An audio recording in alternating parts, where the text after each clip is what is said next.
Takže ahoj, já jsem Jaroslav Pipik a chci vám něco říct, že jestli jste si všimli, jak jsou tam četli videa o tedy doly.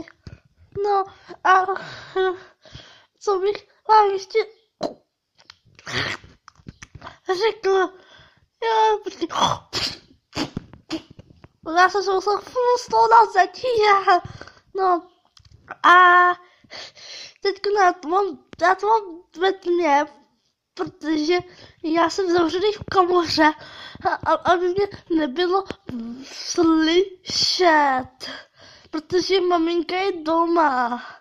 Takže tedy doly vás tě miluju a budu mít spolu děcka, ty budeš šťastná, já tě znásilním, ne, nebudu znásilňovat. Promiň, nerozcházej se mnou, tedy doly, jo, nerozcházej se mnou,